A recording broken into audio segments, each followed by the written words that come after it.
মাধ্যমিকে যে জায়গাগুলো ছেলে মেয়েদের প্রবলেম হয় তার মধ্যে সবথেকে বেশি প্রবলেম হয় আনসিন ওয়ার্ড। কি প্রবলেম হয়? Unseen word. এই আনসিন ওয়ার্ডের জন্য স্যার কি করণীয়? যারা আমাদের কাছে ক্লাসেস করছো তাদের শুরু থেকে আমি তো রেডি করে দেব, কিন্তু বহু ছেলেমেয়েরা আছো যারা ক্লাস 9 থেকে আমার কাছে অনলাইন ক্লাসেস করো বা তোমরা পড়ো। তাদেরকে আমি 9-এ বলেছিলাম 9-এ যতগুলো আনসিন ওয়ার্ড বেরিয়েছিল সেটাকে এক জায়গায় রাখতে। এর কোনো শর্টকাট নেই, তোমাকে পড়তে হবে। হ্যাঁ, আমি এবারও কমন দিয়েছি, মানে আমি যে কটা করিয়েছি সে কটার মধ্যে থেকেই এসছে, কিন্তু তবুও আমি একটু একটু করে কেন জানবো না, কি করে শব্দগুলো মনে রাখবো একটু দেখি প্রথমত, তারপরে বলছি কি কি করণীয়। প্রথম শব্দটা দেখো, এক্স জালটেশন বা এক্সালটেশন। আচ্ছা, এক্স নিশ্চয়ই আমরা জানি, এক্স অনেকের এক্স আছে। আচ্ছা, এর উলটেশন, ঠিক আছে? তাহলে এক্সালটেশন মানে কি? আনন্দ, মেরিমেন্ট, গ্লি। তোমাকে পরীক্ষায় হয় এটা দেবে এটা লিখতে হবে, নয় এটা দেবে নয় এটা লিখতে হবে। এক্সালটেশন বলো, এক্সালটেশন। जोर से बोलो एग्जाल्टेशन, जोर से बोलो दो हाथ तुले बोलो। বাবা যেন আন্দোলন করছে। গ্লি, মেরিমেন্ট। আচ্ছা, মেরি আমরা জানি আনন্দ, তাহলে মনে থাকবে। এই রকম যদি শব্দগুলো আমরা প্রত্যেক সপ্তাহে নিই, প্রত্যেক সপ্তাহে 5টা 10টা 8টা যদি নিই, তাহলে কত শব্দ তৈরি হবে? প্রচুর। কিন্তু আমাদের টেনশনটা কখন হয়? পরীক্ষার আগে। কিন্তু আমরা তৈরি করি কবে? শুরু থেকে। আমাদের ছেলে মেয়েদের রাইটিং নিয়ে প্রবলেম থাকবে না, আমাদের ছেলে মেয়েদের আনসিন নিয়ে প্রবলেম থাকবে না, গ্রামার নিয়ে তো কোনো কথাই হবে না, কোনো প্রবলেম থাকবে না। তবে হ্যাঁ, there is a certain condition. আমার কথা শেষ কথা, আমার কথা মেনে তোমাকে চলতে হবে। এবার আসি তার পরের শব্দ, অবলিভিয়ান। এর পরের শব্দ কি? অবলিভিয়ান মানে শূন্যতা। অবলিভিয়ানের বাংলা কি? ঠিক আছে। আচ্ছা, এটার নিয়ারেস্ট মিনিং জানলাম না। যদি এখানে থাকলো ভ্যাকান্ট, সেম। কি হতো যদি এখানে থাকতো কি? ভ্যাকান্ট মানেও কি? অবলিভিয়ান। আচ্ছা, মিসক্রিয়েন্ট, মিসক্রিয়েন্ট মানে চোর ডাকাত। হয়তো পরীক্ষায় দিল one who involved in robbery, thefting, তখন তার উত্তর কি হবে? মিসক্রিয়েন্ট। এরকম দিল প্রশ্ন, ওয়ান হু ইনভলভড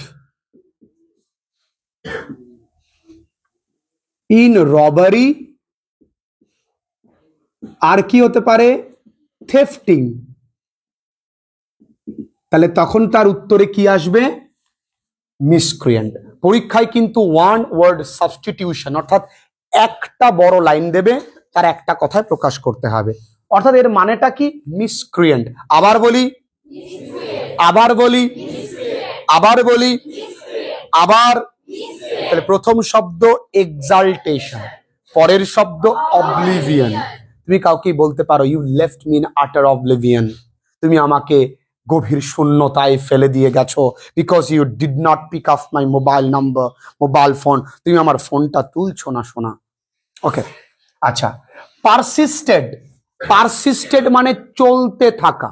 তাহলে আমি লিখতে পারি কন্টিনিউড, লিখতে পারি। তাহলে পারসিস্টেড মানে কি? চলতে থাকা। পরীক্ষা আসতে পারে। ও বন্ধু, হয় না অনেক সময় গাড়ি অচল হয়ে যায়, তখন বলা হয় ওয়ান্টন। কি বলে? তাহলে অচল ইংরেজি কি? অচল ইংরেজি কি? এখানে মুখস্থ হবে পড়া। আচ্ছা, স্ট্র্যান্ডেড, স্ট্র্যান্ডেড মানে stuck in water, stuck in water. ও বন্ধু, এর মানে জলাবদ্ধ, অর্থাৎ জলে আটকে থাকা। হয়তো বন্যা হলো, তুমি তোমার গ্রাম ছেড়ে বাড়ি ছেড়ে যাবে না, তাহলে সরকার তোমার স্ট্র্যান্ডেড ঘোষণা করবে, তখন এইভাবে লিখবে ফিউ পিপল ওয়ার স্ট্র্যান্ডেড, কিছু মানুষ জলবদ্ধ হয়ে আছে। ক্লিয়ার বন্ধুরা? তাহলে স্ট্র্যান্ডেড মানে কি? Stuck in water. Try to memorize them in English. Standard মানে কি? Stuck in water. এর পরের শব্দ আনইউজুয়াল ফ্যাক্ট, মানে হচ্ছে রেয়ারিটি। কি আমরা জানি না রেয়ার কেস, আনইউজুয়াল ফ্যাক্ট কি হবে রেয়ারিটি, আনইউজুয়াল ম্যাটার কি হবে রেয়ারিটি, একই ব্যাপার। তাহলে একটা দুটো তিনটে চারটে পাঁচটা ছটা সাতটা, আমরা কি সাতটা পড়েছি না, আটটা নটা দশটা এগারোটা বারোটা তেরোটা চোদ্দটা আমরা পড়ে ফেলেছি শব্দ। এইভাবে শব্দ কিন্তু পড়তে হয়, এইভাবে শব্দ মনে রাখতে হয়। চলো আমার কিরকম মেধা বা তোমাদের কিরকম মেধা হয়ে যাক। প্রথম শব্দ ছিল কি, আমার দিকে তাকাবে, আমার দিকে, গ্লি এর নিয়ারেস্ট মিনিং হচ্ছে এক্সাল্টেশন, মনে থাকবে কি করে, এক্সাল্টেশন, ক্লিয়ার। এর পরের শব্দ যদি শূন্যতা বলি, অবলিভিয়ান।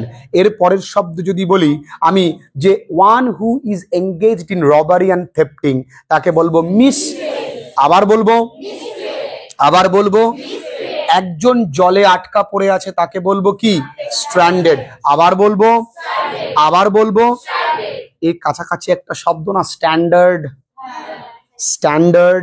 এটা কি স্ট্র্যান্ডেড। ওকে, আর কি আছে, অচল কি ওয়ান্টন। দেখো এখানে ওয়ান্ট তার পাশে অন, ওয়ান্ট তার পাশে অন, ওয়ান্টন, ক্লিয়ার। আচ্ছা, এবার আনইউজুয়াল ফ্যাক্ট কি রেয়ারিটি।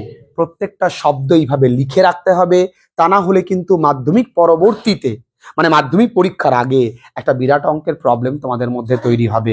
চাই অনলাইন ক্লাসেস করছো, তোমাদেরকে এইভাবে তো প্রত্যেকদিন লেখাবো, তাছাড়াও তোমাদেরকে জানাই যেমন আগামী বছর আনসিনের মধ্যে কুম্ভ মেলায় যে স্ট্যাম্পেড হয়েছে, তোমরা এই শব্দটা নিশ্চয়ই শুনেছো, স্ট্যাম্পেড তোমরা পাসিং অ্যাওয়ে অফ বাপুতে পড়েছো, পদপৃষ্ট হওয়া, স্ট্যাম্পেড, তাই না। তুমি লিখতে পারো যে এই স্ট্যাম্পেডের কেস কুম্ভ মেলায় হয়েছে, কিছুদিন আগে একটা স্টেশনে হয়েছে, সেখানে 6খানা বাচ্চা মারা যায়, সেটা সব থেকে বেশি খারাপ লাগার। তো কুম্ভ মেলা থেকে আগামী বছর কিন্তু রাইটিং আসতে চলেছে এবং আসবেই, লিখে নাও। এবং আরেকটা জিনিস বলে রাখি, এই কুম্ভ মেলায় যা যা রাইটিং আছে আমি তোমাদের করাবো, নিশ্চিন্তে থাকো। এবং কুম্ভ মেলায় এই রাইটিং না দিলেও আনসিন প্যাসেজ দিয়ে দেবে, ওখান থেকে করতে হবে। তার মানে আমাকে মাথায় রাখতে হবে মোটামুটি তোমার টেস্ট পরীক্ষার আগ পর্যন্ত কোন কোন ইনসিডেন্ট গুলো আই ক্যাচিং হচ্ছে, সেই ইনসিডেন্ট গুলো তোমাদেরকে করিয়ে রাখতে হবে, তাহলেই আনসিনও কমন পাবে, চিন্তা নেই। তাহলে পরিশ্রম লেভেলটা কিন্তু একটু তোমাদের আমাদের সঙ্গে ম্যাচ করাতে হবে আমার সাথে। ইয়াস, কথা ক্লিয়ার করতে পারলাম। কোনো কিছু আমি তোমাদের জন্য আনসলভড রাখবো না, কঠিন রাখবো না, সবটাই তোমাদের কাছে সহজ হবে। তবে হ্যাঁ, তাহলে কি করব, ওই রিসেন্ট টপিক নিয়ে আমি লিখবো, সেখান থেকে যত শব্দ বেরোয় সেগুলো আমরা প্র্যাকটিস করব, ক্লিয়ার হয়ে যাবে।